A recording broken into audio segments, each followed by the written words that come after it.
All right. The finals, third game. Of course, giving you all the action. And we still have Paul and Max on the left and right side here playing the finals of the MGM. Artifacts against Grixis. And we see hands that are very interesting.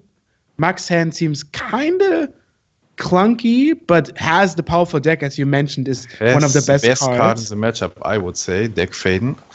Just such a huge swing if you get it down turn 3, steal their business artifact, and it stays on the board. You can tick it up again, steal an artifact again. That's basically, I don't think it's particularly close the best card in the matchup. So yeah, even though the Unrest is a little bit awkward, I would snap keeps this. You also have Preordain, which digs somewhat deep. Gush, exactly. Of course, not being great before you cast deck, but maybe after. Paul only has one land, which is too risky. You have the free mulligan, and I guess in an artifact deck, the mulligan kind of benefits you in general because you need some cards very desperately. Also, you need a little bit of critical mass to develop your mana early, and this hand does not do that very well with only one land. The dig through time is also pretty awkward, as it is very often in the opening hand. It's very good with Codex Shredder. Codex Shredder, yeah, milling yourself. Also one of the recursive pieces of the artifact deck, which can get back particular interesting parts in certain spots. The Lantern players in Modern know that card very well. It's very low cost as of mana, only one, but in the end game it gives you so much flexibility because milling actually is kind of neat for you. You can look for cards, you can steal your opponent's tutor targets. That could happen, right? You can make the infinite loop, so even though it's very expensive and very narrow-ish in the overall power effect, it's still a great card. Did Max just chip his hand? I'm a little bit surprised by that. But maybe I'm... It's hard to say, right? You don't really do anything until turn 3, which is given a very good turn 3. You have a Preordain to find some business. I don't know. Yeah, but what if you find nothing? You're on the draw, yes, but I don't know. I think I would keep 3 lands Preordain Deck Faden every time without the 2 other cards. So maybe I'm just bad and don't know. Max has played this deck for a long, long time, so I assume he knows what he's doing. He's also the back-to-back finalist here.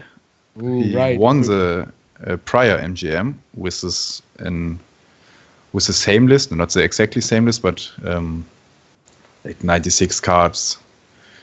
So he definitely knows what he's doing. Which hasn't happened before, right? Never. So he has actually the chance to be a back-to-back MGM champion here, which is quite a huge achievement, I would say. It's very impressive because we usually have 50 to 80 players.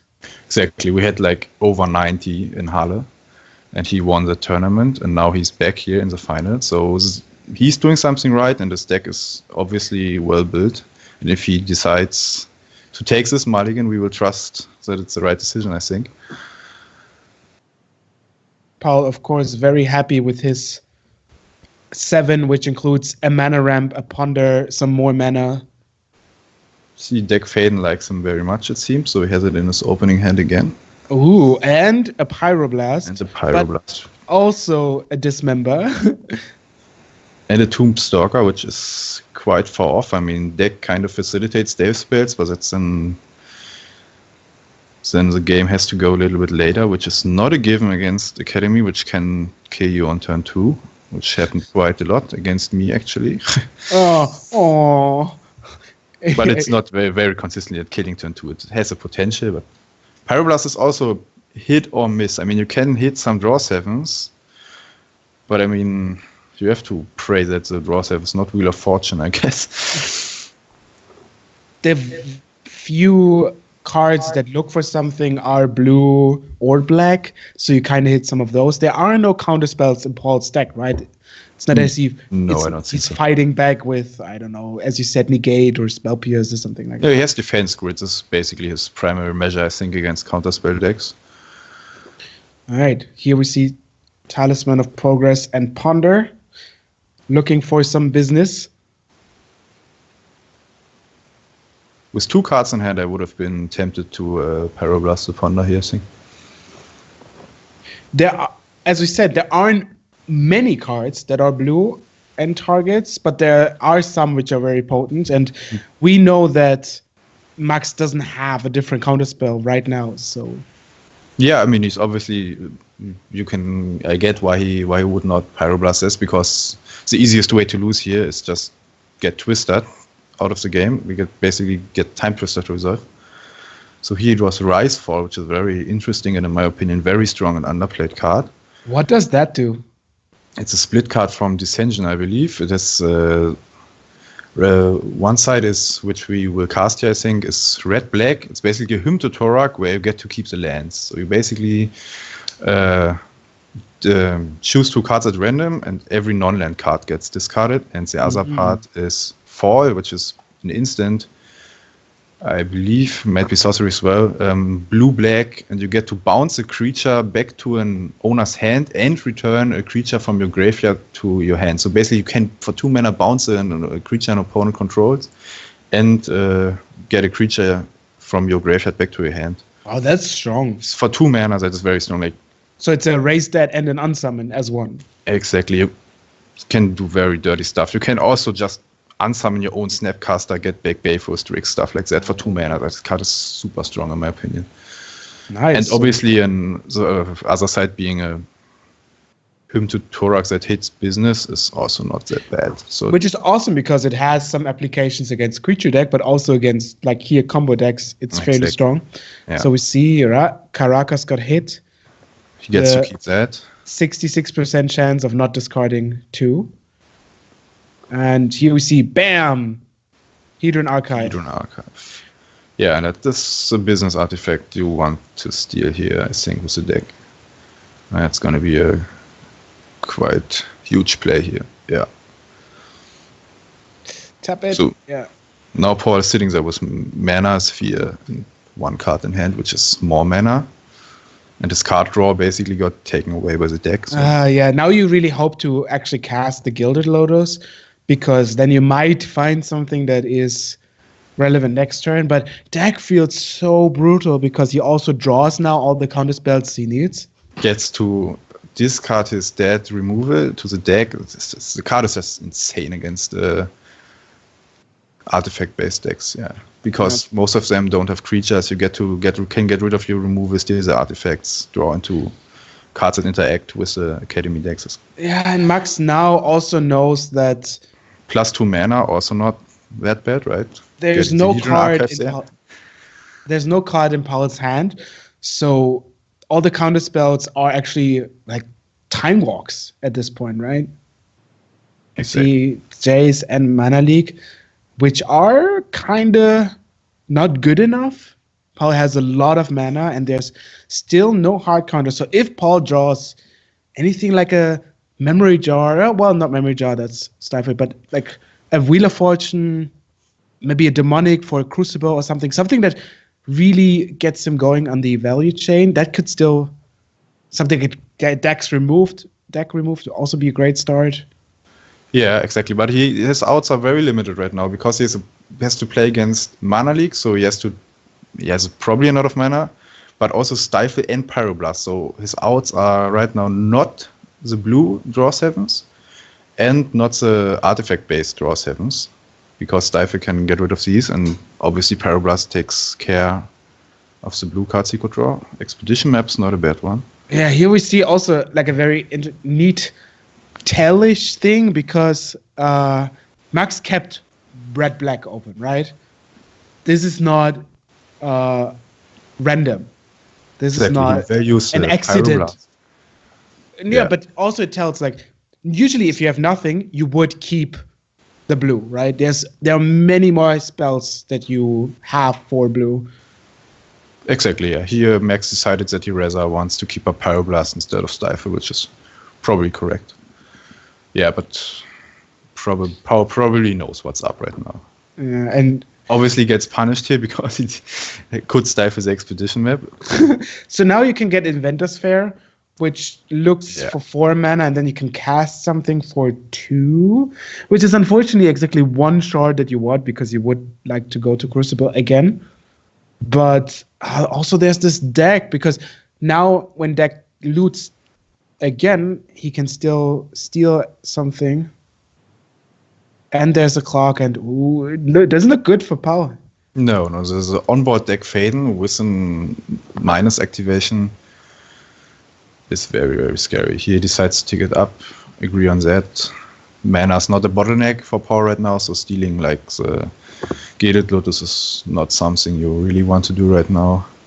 You would prefer more blue mana though. That's the one issue. Yeah, that's true. But him drawing 3 lands that make blue mana is good enough.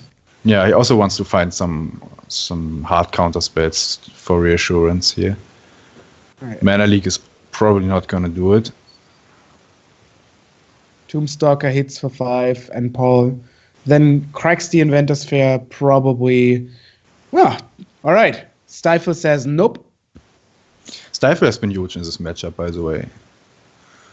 So sometimes narrow card on Highlander, but I talked to Max about his deck a little bit during the tournament, and he swears on that card, and we can see why. It has a wide range of applications, besides the obvious one, getting to Stoneware your opponent for 1 by stifling the fetch lands. There are very few decks where it really doesn't do anything. I could see that it doesn't do anything against mono red a lot. Yeah, that's true. But then your deck features some cards that are very selective, right? You have deck, you have probably Faithless Looting, you have some discard.